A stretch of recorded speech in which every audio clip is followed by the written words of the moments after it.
Welcome back to another episode of Nerdtooine and a Movie Podcast. I am your host, Nerdpool Prime. Thank you again for joining me. Today we are going to be doing a moderate deep dive. I didn't go frame by frame, but there was a lot of Easter eggs in this episode, Journey into Mystery, episode 5 of Loki season 1.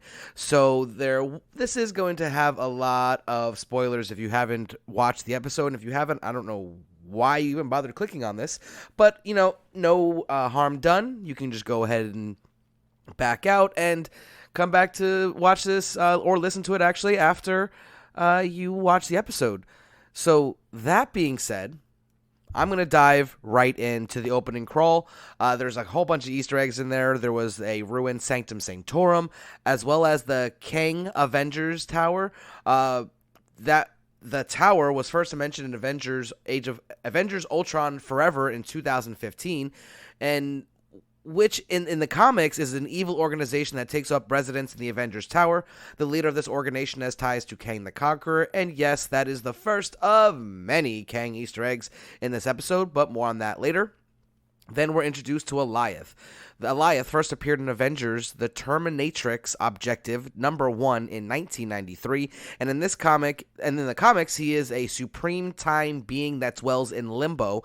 In the comics, it is said to be the reason for Kang not conquering more of time, since Alioth's domain extends past the dawn of man, and is considered to be the first being to escape the restraints of time. Now more on that later, but the mere presence of Alioth is yet another Kang Easter egg. Judge Renslayer knows far more than she is letting on. Everything she said, was everything she said a lie to Sylvie, or was, like Sylvie said, did she get a little real? I thought at first that she was unaware of it all, but by the end of the episode, I definitely thought otherwise. I have to admit, I love this version of Loki. He when he's in with the other Loki, he's just out of his element. He's used to being the smartest person in the room, and now here he is in the void with all these variants of Loki with absolutely no answers. I love his line about the alligator, which I'm heartbroken to report I didn't even find all that strange. Yeah, Loki, we totally feel that. This show has been as a crazy ride, and at this point, I don't think anything could feel all that strange. No matter what we see moving forward, I think we'll all accept it. It's not going to be one of those things where we're like, wow, that was weird. This Loki series has been all over the place in a very good way. Another Easter egg, you can see a giant yellow jacket helmet right after Loki's meltdown as they're walking towards the hideout. Kid Loki's Nexus event was killing his brother Thor. We first got our first look. Wow, we got our first look at what is most likely, and I'm going to butcher this, the pronunciation of this, Leviathan, which first appeared in Journey into Mystery, Volume 115. I initially thought that Loki might find All Black the Necrosword in this series, and use that to defeat whoever the bad guy was, but it looks like it's going to be this sword instead. That sword is a ancestral Loki weapon that he wielded a little bit in the comics, but I think it's fitting that he, it first appeared in a Journey to Mystery book, and here we go, first appearing in the MCU in an episode titled Journey into Mystery. Perfect. The synergy right there is just absolutely fantastic. We also get another sweet Easter egg to one of the weirdest things ever in Marvel Comics canon, the Thanos-Copter, which first appeared in Spidey Super Stories number 39 in 1979. I don't know what Marvel was thinking with this. I mean, one of the most powerful beings not only took the time to either buy, build, or steal a helicopter, but then decided he was going to plaster his name on the side of it. I even think he got arrested by some regular cops. Let's just say the 1970s Marvel content was a little bit strange. But moving on. When Loki goes down into the lair, we get a slow pan through the earth, and we get to see a shot of Mjolnir buried, and just below it, Throg. Throg first appeared in Thor Volume 1, number 364 as Puddle Gulp, and would later return in Mighty Thor number 700 as Throg in 2017. In the comics, he was a human who was turned into a frog by a witch and then later became Thor. In the standoff with Renslayer and Sylvie, prior to her self-pruning, I find it hilarious that Renslayer and Miss Minutes actually thought they could trick the Goddess of Mischief. And I love how the Minutemen almost seemed really concerned that she self-pruned. Like obviously something strange is going on there, and they're even noticing it. When we cut back to the Lokis, boastful Loki is telling the story of his Nexus event, while classic Loki pours wine into alligator Loki's open maw. He tells a story about how he defeated Iron Man and Captain America and claimed his prize of all 6 Infinity Stones. Now, I will admit that I would totally, absolutely love a Loki variant spinoff where it's like multiple short stories of just the Nexus events of each of the Lokis. That would be absolutely one of the most entertaining shows or movies I've ever seen in my life. I'm just throwing that out, Disney/Marvel, who I know is listening because you own everything. Thank you very much. Then we go back to classic Loki, and he tells a story about what his Nexus event was, and he had to explain how he survived the events of Ragnarok because Loki watched himself die in that newsreel footage that he saw at the TVA, which we all saw at the beginning of Avengers Infinity War. He said he cast a projection of himself so real that even the Mad Titan believed it, and then he hid in debris. Now, the creators have said that the inspiration for the character was based on one of those theories that Loki did survive and did not actually attack Thanos, but he was using magic. It is safe to say at this point that theory is 100% put to rest, killed like that version of Loki in the beginning of Avengers Infinity War. This show has really put those rumors and a lot of taking a lot of these theories about why Loki is the way he is or what Loki does and all that stuff. It puts it into context, and it's explaining this in intensely like conflicted individual, and it's just a true joy to watch because you have Tom Hiddleston, who's just an unbelievable actor, just knocking out of the park with every single episode. So, can we just talk about classic Loki for a second? This character reminds me so much of myself. He said he took a time to see his contributions to the universe and see like his place in everything, and he saw that he just death and destruction. Now, granted, I'm no god of mischief, and I don't have death and destruction following me everywhere I go, but in many aspects of my life at different points, I have removed myself from the equation, as he did. And then realizing that my isolation was probably the best thing for everyone. Now, the tale of his exile sounds oddly familiar. For a long, long time, I've been in self-exile.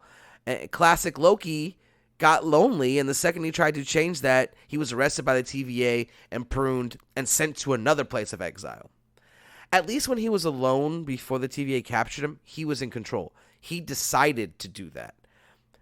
And then he ends up in a very similar circumstance, but basically a prison. It's really, that speaks to me because 9 times out of 10, if I have a decision to make, I'd rather myself torture me than somebody else. So if I'm going to beat myself up over something, I'd rather do it alone than let somebody else do it for me. So I it really spoke to me, and I think that's why I felt such a love for this character from the get-go. And I think what I love most about this show is that while these all are Lokis, they had different life experiences that molded them into the versions we see now.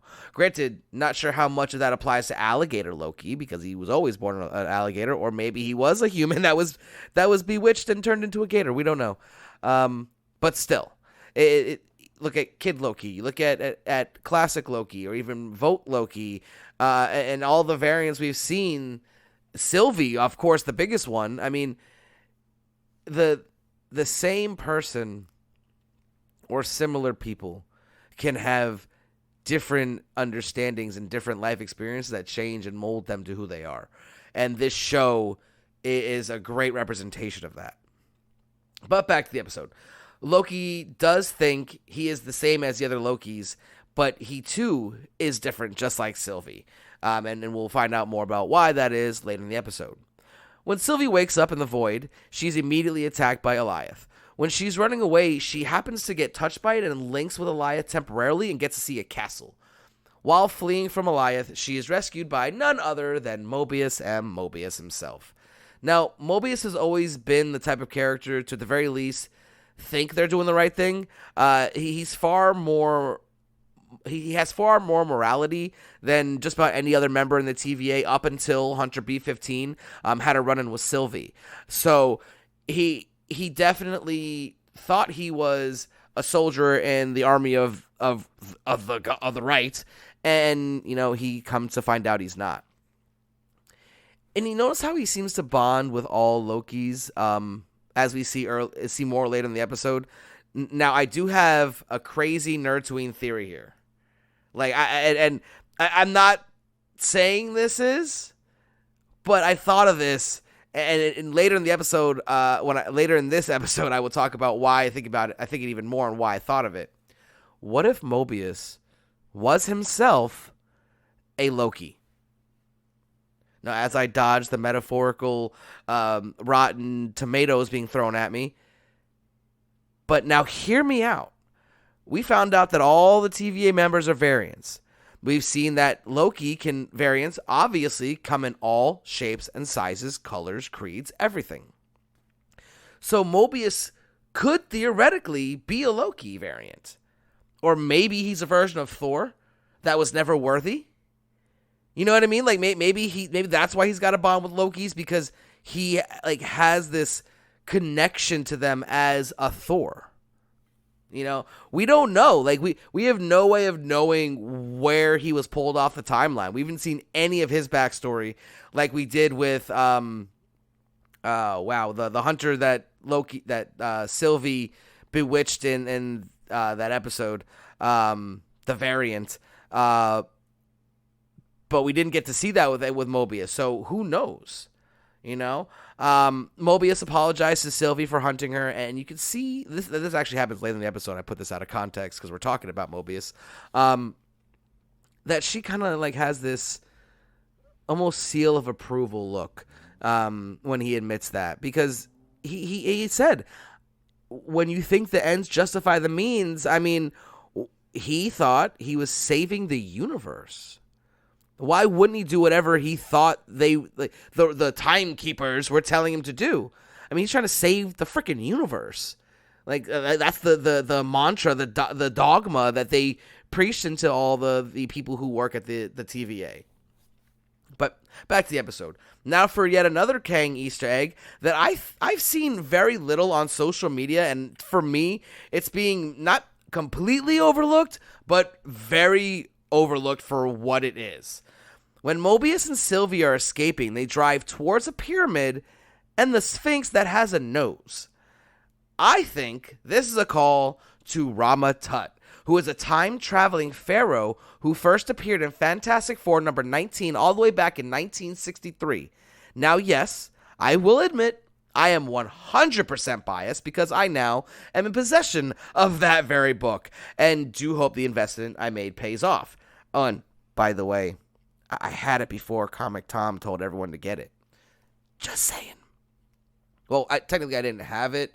I had already paid for it and it was shipped before he came out and said that was a good book to get. So, whatever. However, that being said, I made that investment because I actually saw that scene leaked the night before the episode was released. I actually found a leak that had Mobius driving a car towards the Sphinx. So I saw that and go, bam! That's got to be a call to Rama Tut. Now, I've been saying this for a while, that I thought the casting announcement of Jonathan Majors for Ant-Man 3 as Kang was announced really early, and that always threw me off. And I also think now that maybe the recasting of Cassie Lang could have been almost a smokescreen to divert our attention. But I've been saying it on this podcast for a while now. I feel that he was announced way too early. That movie is not coming out until 2022. I mean, to my knowledge, I don't even think the script is done yet. Like, or if it's done and it's an early pre-production, like, I mean, to have that announcement, like, why would you do that? And I think it's because he was always set to show up. They had planned for him to show up. I think once they decided that Loki was going to get his own show and that it was going to be the TVA, I think right then and there they decided that Kang was going to be in it. Now, I'll get into this later when I do my spec piece, which will hopefully have a special guest doing it with me, but we'll talk about that later. Like I said, I've been saying it for a while now. I didn't think he was going to show up as Kang. I thought it would be like a flashback or like a memory of Renslayer talking about someone that she cared about. But more on that later. I also think that I have this feeling that we're going to get like a Council of Kangs at some point. I'm wondering if the reason people are looking over this is because Ramatut actually debuted prior to Kang the Conqueror. Kang the Conqueror first appeared in Avengers 8 almost a year later in September 1964. So I feel like people are forgetting that that's technically his first appearance. Because it was retconned later that he is a version of Kang. Not the Kang the Conqueror that was first debuted in Avengers 8, but, I mean, if you look at it canonically, Ramatut came first, and Ramatut is Kang, so, just saying. Moving on, and we'll have more on my Kang theory later. When the Lokis are arguing about who will be king, when Vote Loki infiltrates the hideout and boastful Loki betrays Kid Loki, that's a lot of Lokis. We get one of the best moments from, I'm going to call him our Loki. He's sitting there watching them argue and watching them betray each other. And it almost had the Professor Hulk moment in Endgame when he's watching Avengers Hulk do a whole bunch of destruction for like no reason. Kind of hides his face in embarrassment, which I think is one of the key factors in his true change to being a somewhat anti-hero. One of the biggest complaints I've seen about the Loki show from people is the drastic change from the Avengers Loki that he was at the beginning of the show to a lot closer to the anti-hero Loki we loved prior to his demise in Infinity War. But stop to think about this for a moment. While he's changed from what we thought was a pure villain to more anti-hero, and it was drastic and fast, as the show progressed, we've learned more and more about Loki, and we learned that Loki really was never really evil. Most of what he does is part of the illusion, the cruel, elaborate trick conjured by the weak to inspire fear. We also learned in the last episode that he truly believes he is a raging narcissist who will always and deserves to be alone. Now, seeing how these variants act, he's even further pushed towards the hero role because, as we learn later in the episode, that's not who he is as a Loki anymore. If you could, think about it, if you could literally watch all of your past, present, and future mistakes you made in your life, and then on top of it, watch alternate versions of yourself failing over and over again in a mad scramble for power or glorious purpose, would that not compel you to make a 180 flip to maybe escape that sad fate you always saw for yourself? Just food for thought. I'm just saying. Now, this scene with all the Lokis is absolutely hilarious. Alligator Loki, like, why is there an alligator in here? And he's a Loki. And for me, what happened there, more so what happened earlier when, boastful Loki was talking shit to him and he came up and bit him on the hand. Because as we see here in this part, he bit the hand right off. He could have done that to boastful Loki, but he liked boastful Loki, knew he was just messing with him. At least at that time, he liked him, But when Vote Loki was talking all that junk, he ran right up to him and bit that man's hand off. like just straight up, God, Peter Pan his ass, Captain Hooked his ass, man. Excuse me. But yeah, it's think about that when you watch the show. Put yourself in Loki's shoes. If you were able to literally watch your own mistakes and have a chance to do something different, wouldn't you? And quickly?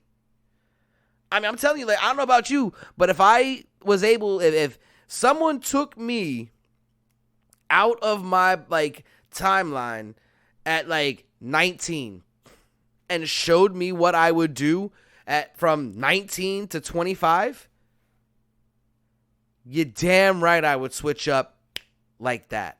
Like, quick, real quick. But, like I said, just food for thought. Back to the episode. This scene, like, I loved it. And I really liked how Loki was like, so when Loki's hand gets bit off, that scream he did, that I literally cried with laughter the first time I saw it. I had to take it back like 3 times. That shit was so funny. And then, like, our Loki, like, trying to walk through the battlefield, like, dodging traffic, or Kid Loki doing get help with Alligator Loki once, that was just beautiful. It was a great callback. One thing I noticed was what looks like a real life Polybius, I don't know how, I'm not really sure how to say it, arcade game, as Loki is escaping, and in the background, Polybius is a fictitious game that is from an urban legend that came about in the early 2000s. The legend says that in 1981, there was an experiment done in Portland, Oregon, that supposedly produced intense psychoactive and addictive effects on the players. Now, there'll be more on this later, but I think that they can do anything they want with this story due to how they set it up and the variants, and this place being the end-all be-all for all things that didn't belong. But more on that later. After Kid Loki, Alligator Loki, Classic Loki all agreed to help our Loki, Kid Loki uses a device to detect when the next item discarded from the TVA will show up, which would also be how they were literally right there waiting for Loki when he pruned himself. And as they stand there waiting, and a object comes through. It is a pruned ship that gets devoured by Goliath. Now, the ship is the USS Eldridge, which is actually a real ship in the U.S. Navy. Now, there is a hoax that was created surrounding this vessel that is called the Philadelphia Project, where supposedly, I think this is back World War II, this is when they said it happened, supposedly the military had created a cloaking mechanism that made the ship invisible for periods of time. It was later debunked, and the person who created the hoax admitted to it all being fake. And also the ship's log shows that it was nowhere near Philadelphia at the alleged time this took place. Now, of course, that could have just been the government deciding to wipe that off the ledger, but whatever. But so here we got Polybius, and now this USS Eldridge. It seems like any urban legends and hoax may have been real, but they were pruned by the TVA and then became known as a hoax because all record of it was gone from the real timeline. Think about that. When Sylvie finds Loki and they pull up in the car Mobius was driving, I assumed it was another Easter egg for some other hoax or conspiracy theory, but I couldn't find anything on Skinny's Pizza. However, the license plate does read GRNW1D, which could very well be a reference to Mark Gruenwald, who is a writer and editor known for his work on the Avengers comics. I'm not saying that is exactly what it is, but I do know that in many of the renditions of the MCU, they do put Easter eggs like that in license plates. We've seen it a whole bunch in like Spider-Man movies for sure. The most recent one that comes to mind. When we get back to the TVA, Renslayer goes to question P-15.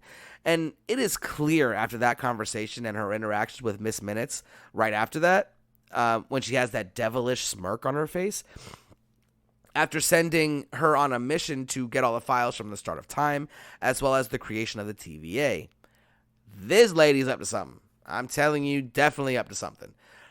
So, what if the MCU's Renslayer is the one that is pursuing Kang, as she uses her power in the TVA to try to help him achieve his goals and win over his affection? Because as we know in the comics, Kang is in love with Ravonna Renslayer. What if they flipped it in the MCU? They've changed subtle details about numerous characters that have been better for the storytelling. Like, I don't know if you guys remember this or even realize this, but in the comics, Bucky was a child.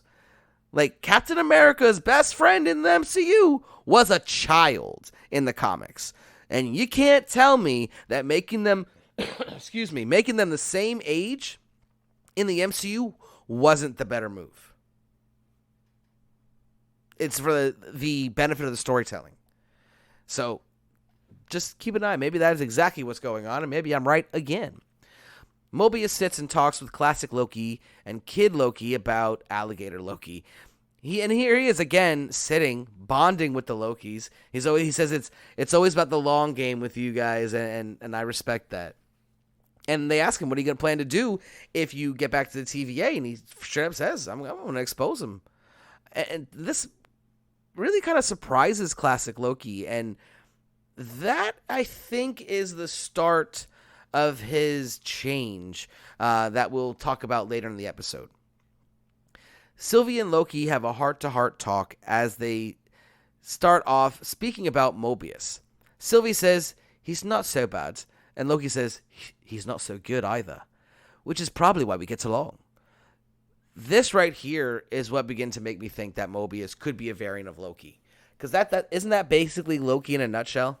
Like, he's not really bad, and he's not really good. He's kind of in between. This right where I was like, whoa, wait a minute. And then back to the episode, sorry. They have a few tender moments as someone who 100% believes he will end up alone, as both Sylvie and Loki did. I 100% understand how they could fall for each other. I'm seeing a lot of people freaking out online, like they're like, oh, it's the same person, it's wrong. How are they the same person? I mean, yes, she does say we're the same later at the end of the episode, but they're alternate versions of themselves. If I could find a female version of me, I'd probably fall head over heels for her too. Love is love, people, and I'm all here for this. And anyone who has a problem with that, go ahead.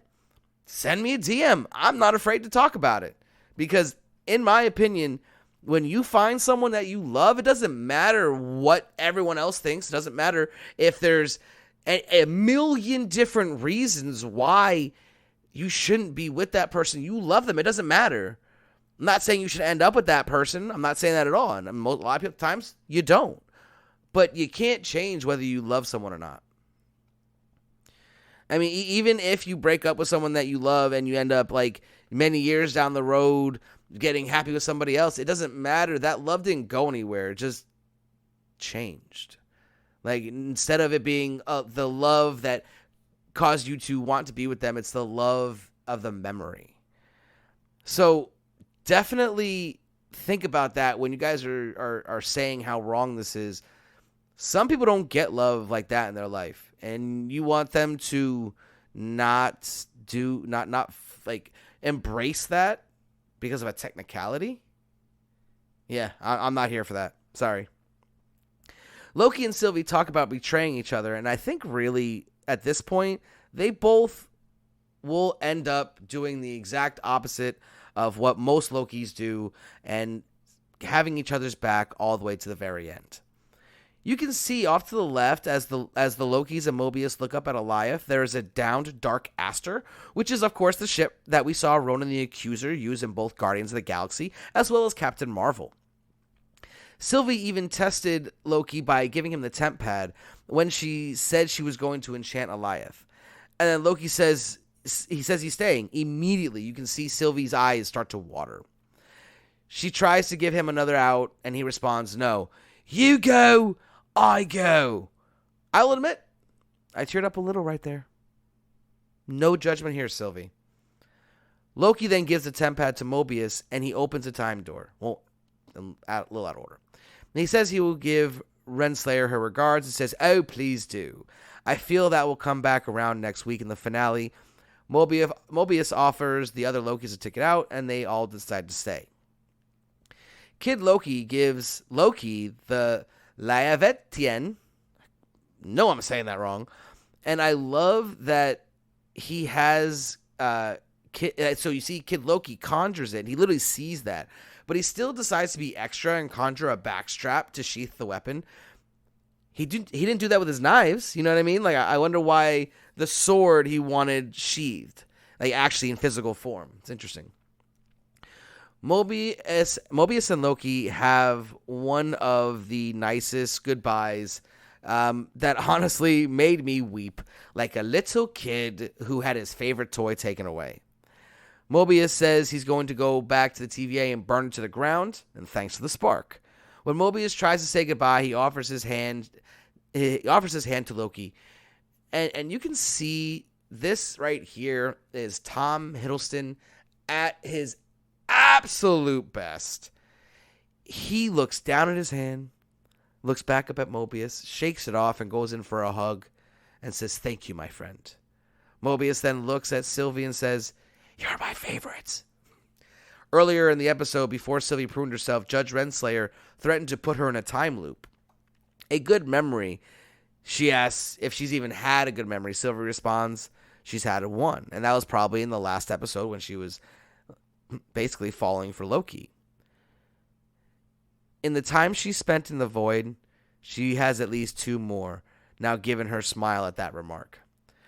We also get a good look at what looks like a shield helicarrier in the background, as we have Loki and Sylvie stare down Alioth. Loki tries to create a distraction by literally challenging Alioth to a sword fight.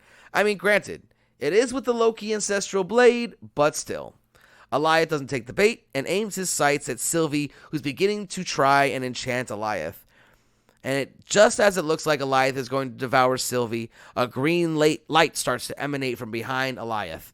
And we pan to see classic Loki conjuring an illusion of Asgard, so real, even Alioth tries to destroy it. Even Sylvie asks, she goes, how is he doing that? And Loki responds accurately, we're stronger than we appear. That's stronger than we realize. And I was actually talking to someone about this earlier.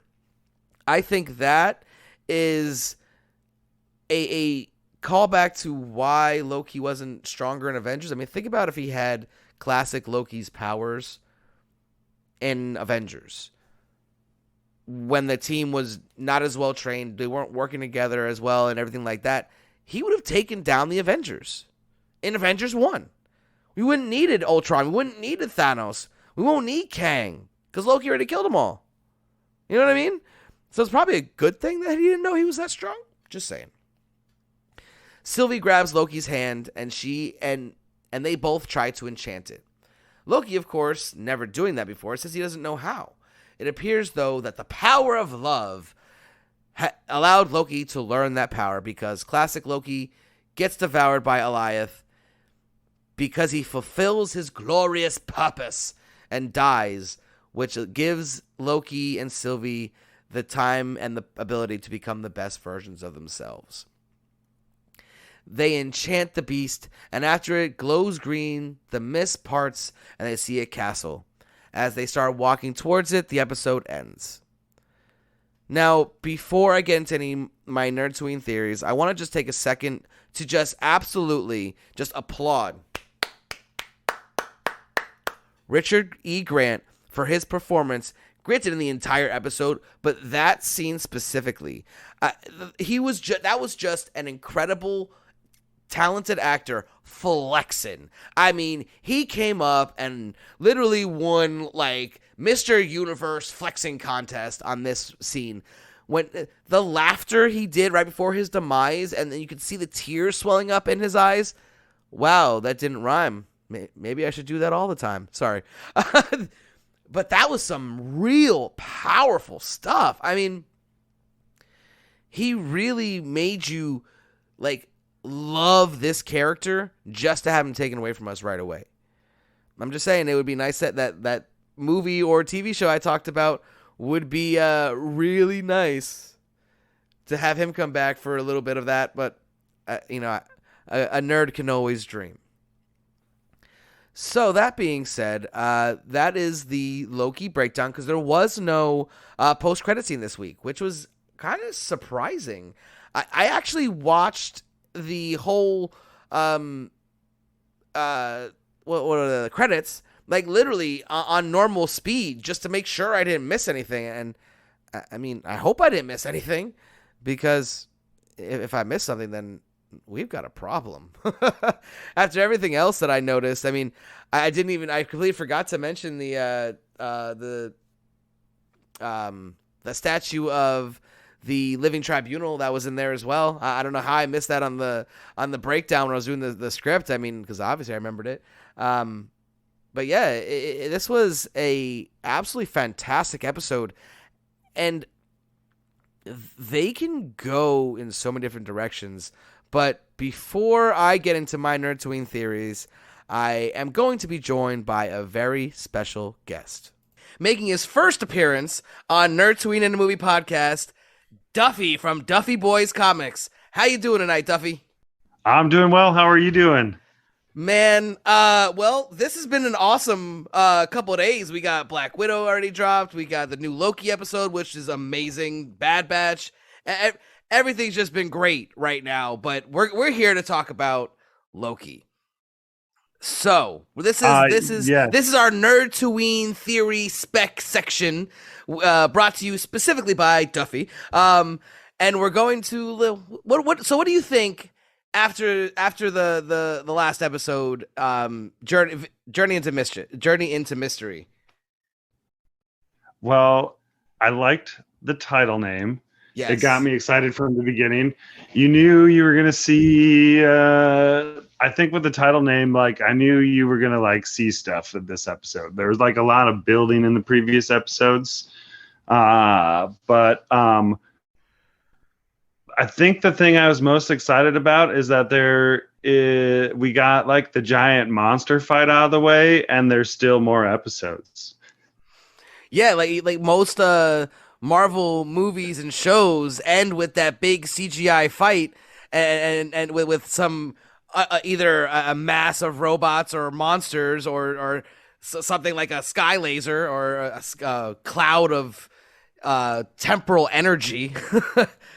But yeah, no, exactly. It's definitely setting up for a really awesome season finale next week. Yeah. It was like more of like Wizard of Oz, like who's going to be the man behind the curtain. Oh yeah, and that here we'll start our first little spec bit. Who do you think is the man or woman or whatever robot behind the curtain? Oh man. Man, like I literally would have no idea. There's something in me that makes me think there's another Loki involved. Well, so my theory, I've got two main theories. I think that up until this point, I thought it was going to be Kang no matter what. But this episode had so many Kang Easter eggs that it was a little bit too on the nose for me. Like I feel like it's another one of these bait and switches that Marvel's been doing in the TV shows, where it's like, yeah, it's this, it's this. No, it's not. So like up until this episode, I was like, it's definitely Kang. There's no way it's not. Now I agree. I think it's actually King Loki from the comics. Yep. Like the one that goes back in time and kills Odin and like actually like makes a Mjolnir freaking worthless. Like that mischievous, like ultimate, like evil Loki. Yeah. Like I like the Kang spec, and like we had talked and mentioned previously, just like the casting timing and the announcements of everything, that it's likely that he could drop in here. But just watching it, and like especially that last episode, if I really think about it, I truly think that it's going to be a Loki behind it of some kind. Yeah, no, I definitely agree, and I'm almost like hurt to say that because like I've been like pulling for Kang so much, but like I know. I was like, I know. it hurts, but the way like I said, that episode was just there was like I think like 5 like legitimate Kang Easter eggs that, and I'm just like, there's no way it's Kang now. It's just way too much, and like I always thought that it was gonna be like Jonathan Majors was gonna like show up as like a memory or like there's show like a video of him or something, like, because in the comics he's in love with Ravonna Renslayer, the Judge Renslayer. Mm-hmm. So Well, I there's thought there was a still connection there. potential. There's still potential because, like, I mean, obviously there's something up with her. Yep. She doesn't reveal anything. You don't know anything. You have had flashbacks of her with the Sylvie, so there's potential for another flashback of her with something with Jonathan Majors, or there's potential for something still. Yeah, Most definitely. I think we were talking about this earlier. I think maybe the MCU is flipping the narrative. Like in the comics, Kang wanted her, and I think that maybe in the MCU it's reverse, and she wanted him. Mm-hmm. And she's using her influence at the TVA to try to make sure that Kang can win. Yeah, and I could see that playing out too. But after this last episode, there are so many Lokis. Maybe I just got Loki on the brain, but I have a feeling I definitely agree though. Like he's like I don't know, it would just kind of fit in with the theme of what he has been going through and his internal thought process. For him to have to ultimately face himself at the end would be crazy, and probably I would seem very likely. Well, no, absolutely, and there is one Loki from the trailers that we still haven't seen, and it was the one that had that elaborate throne behind him. And it looked like it was like Odin's throne, but Loki like redid it. So that's right. The more and more I think about it, and like you hit it right in the nail on the head. That would be the ultimate battle for him, because if it is like a King Loki type, it's the baddest of the bad of Lokis going up against arguably the good, the best, like the most righteous of the Lokis. And Mobius like said it, like I think he said it once every episode. Like I swear he says it once every episode that and he uses it all the time to bait him or whatever, that like don't you want to be the smartest? Aren't you the smartest? Aren't you the best? Aren't you the superior Loki?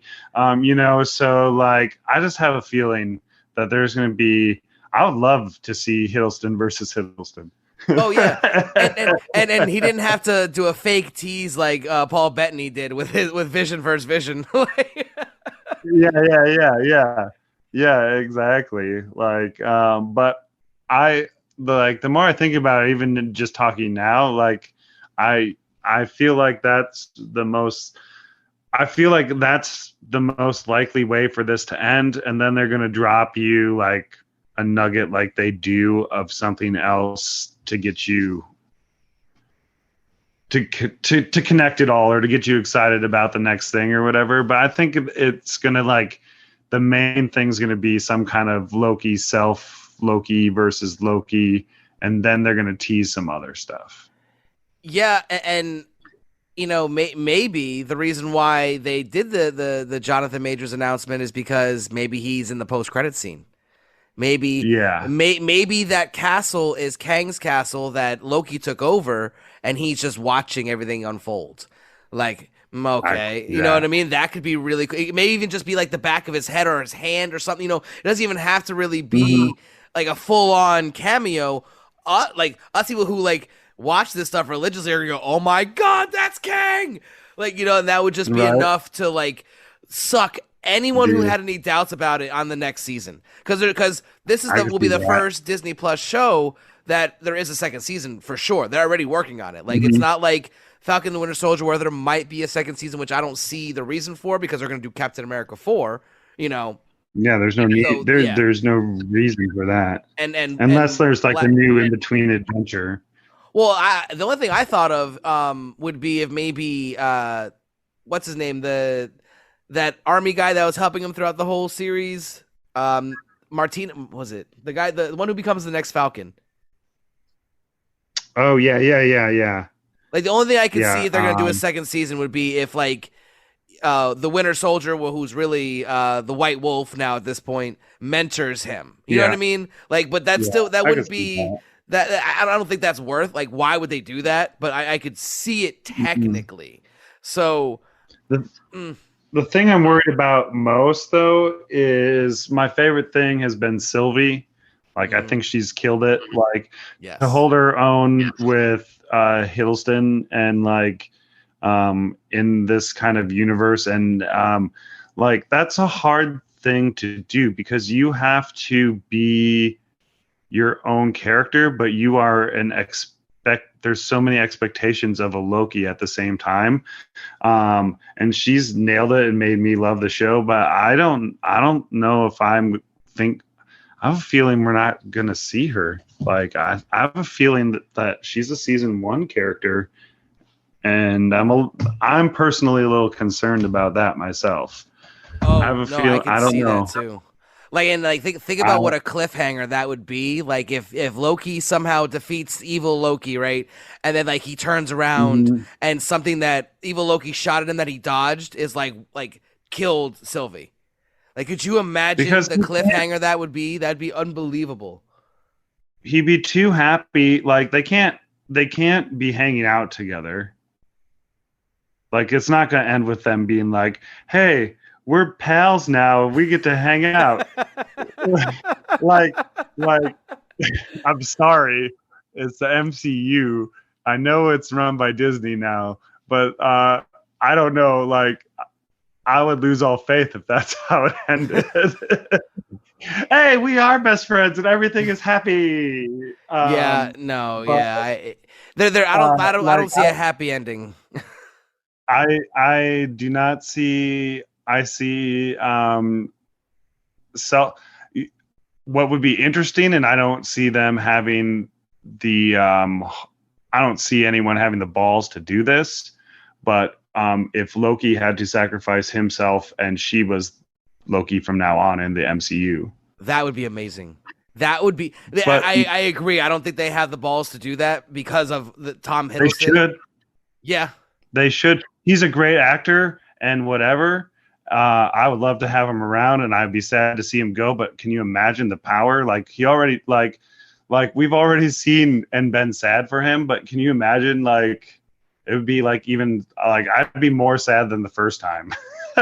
yeah. No, because And that we got to see him like go from directly from that evil Loki in Avengers to the yeah guy we love all these years, like in a heartbeat, in a blink of an eye, and now we've all fallen in love with this Loki. Like, and that would be the ballsiest move. And the way they've set it up, they could always have him return because there's all these Loki mhm, variants. Like so why and like yeah they even made it officially like clear in this episode when it was the vote Loki and our Loki in this like literally in the same line. You know what I mean? So it's not like yep they every Loki variant has to be different entirely. Like there are different, and we saw it in the TVA thing in the what was it, the second episode when they went to go get Sylvie, but yeah that could have been like a TVA like hoax. You know what I mean? That we had now concrete, like because everything we knew about the TVA is thrown in the air and burnt to the ground at this point. Like the timekeepers aren't real and all this other stuff's going on, but now we know at least from this episode because they were both standing in the same like frame that it can happen. So why not? That'd be really ballsy, and like you imagine like how much like praise they would get for having hmm the audacity to do that. I mean, people would like complain and Yeah, say terrible things like they do, but come on, like that would be so that it would just be, I think, really like amazing, and it would just be like, I don't know, it'd be really cool to see them be like, we don't really care, we're going to tell this amazing story. And we no, got all these amazing characters and can do we can do whatever we want with this world, just like the writer of the books. yeah, no, absolutely. Like, and they could go so many different ways. And what's funny is I noticed like there was some like hoax type things that showed up like as real objects in this void. Mhm. Like there was a video game that was like not real that people like said that the government made to get people to like be subservient. It was a hoax. It never really existed, but there was an actual version of that game in the hideout. So they are making it like that any like hoax or any like urban legend could technically have actually been real. But they when the TVA pruned that timeline, it ceased to exist, and everyone just says it's a hoax or an urban legend.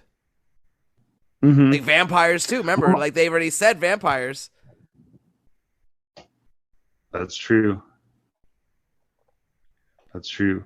My whole thing with the first few episodes and the timekeepers and the TVA and everything was like,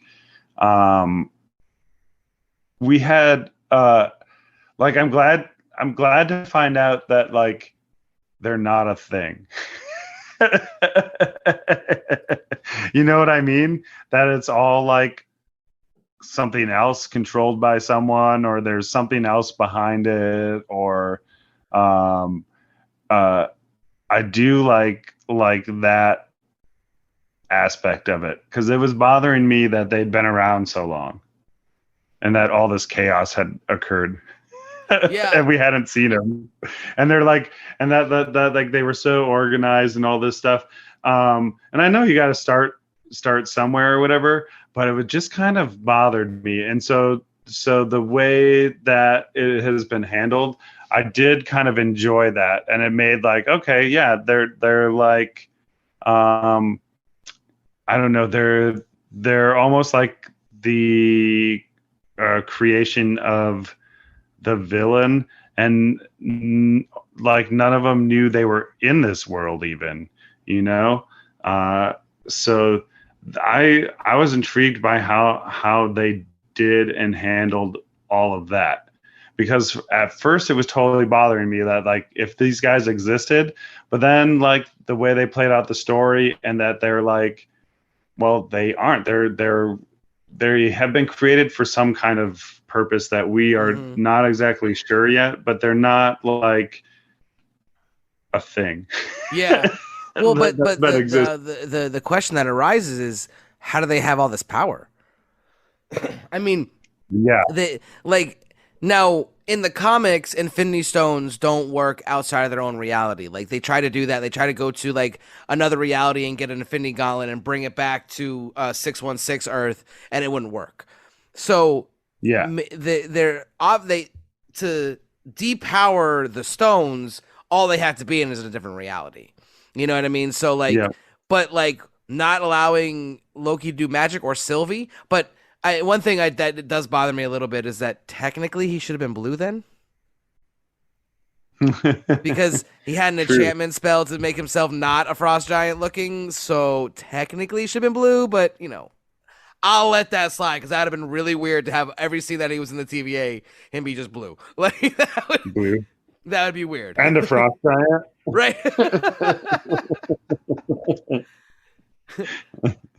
Well, they you know they definitely said that he's a frost giant. Like even in like that questioning with Owen Wilson, he was like a frost giant, and then raised by the god among the stars. Do you hear yourself? Mm-hmm. Like, they had some of my favorite things through the whole series were some of their one-liners they had.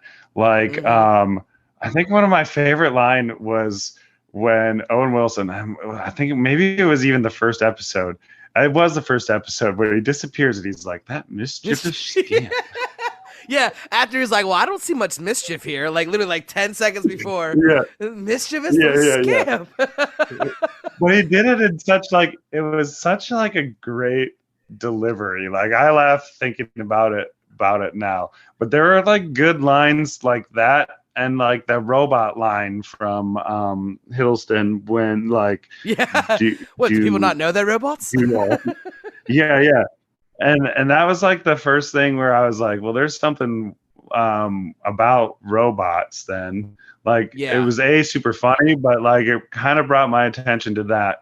And like I don't know if we talked about it now or earlier, but like they kept flashing, like they kept showing it throughout the show how that robot scan thing, and Yeah, like really emphasized it well, yeah, when they with every when they character had that Sylvie monologue, not monologue, video the montage. flashback. Yeah, when with that flashback, they literally like glazed over everything else real quick, and then they had like four like with they're like quick cuts with like flashing light, four different angles Yeah. of it. Like no, it's definitely something And showing key. her And look scared when she walked through it. And yeah. Like I was like, there's gotta be something about this robot scan thing. and if you look closely, And then you of can actually course see that there's stuff all around it. You know what I mean? Like there's like almost like guts like on the inside. Like so a robot definitely walked through there not knowing they were a robot and just like melted from the inside and like just gooped all over right? everything. Like now, oh maybe that's the only way like out of the TVA. Like that's not like through a time door. So like that was a way to make sure that the timekeepers never tried to escape. Like you know what I mean? I don't know. Like that doesn't sound right, but like I just like what other robots have we seen? It's just been them. So Yeah. I'm thinking that whoever is at the end in that castle is another robot. I can't think of Marvel robot character. I guess is No. It's going to be King Loki, but a robot King Loki that was put there by somebody else. okay. Like he's not gonna know he's a robot, and they're gonna like decapitate him or do something, and they're gonna Oh, I got see you. that he's a robot, just like that. Because I don't know if the timekeepers I was necessarily thinking of a Tin knew. Man. I was thinking of like a stupid robot, like a not like one that like had skin, Oh like an android, no! Hey, like an evil per- '80s robot,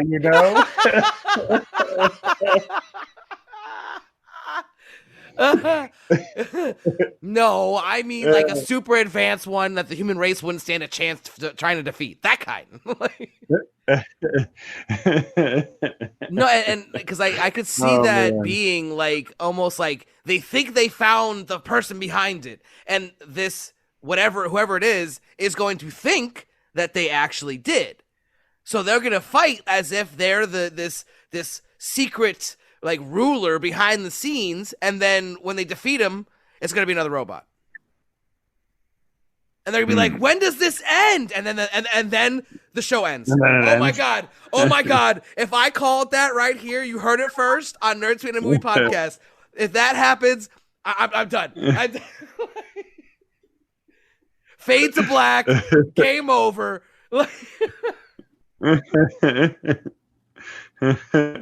I'm just saying, like, does that's the cliffhanger. Like, literally, they'll do a close zoom on his face. Like, when does this end? Black. Oh, what? Like, well, we still got to tie.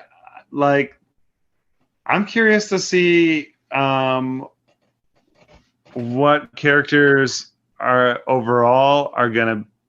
will stick around in the MCU out of the show. Yeah, like that kid Loki was what I've heard like a lot of people thinking that he's gonna join the Young Avengers, and I'm like, I don't see how. Like, I would love that. I would absolutely, because I love. Oh my god, Kid Loki in this show was like just like amazing. I really like enjoyed Jack Field's portrayal of Kid Loki. Like he was confident but yet insecure, and like you could see he had that like weight of what he's done in his life. Like when that's what Kid Loki was in the comics, you know what I mean? So like he was trying to do better based off all the bad he's done, so like I really love that. And I would love to see him in the Young Avengers, but I don't see how that works. I don't see, I feel like they're special for the show. Oh man, it was so cool to see all those Lokis together. was so cool. Classic Loki and alligator Loki. Alligator. Oh my god. Why is there an alligator in here? He's a Loki. Connection terminated. What the hell? Hey, Duffy, you still there? There is the variant we've been looking for. Dude, who the hell are you? Don't worry who I am. But you are in violation of the sacred timeline decrees from the Timekeepers, and you are hereby arrested for crimes against the sacred timeline. That's a TV show, dude. I don't know who you think you are, but you better get the hell out of my...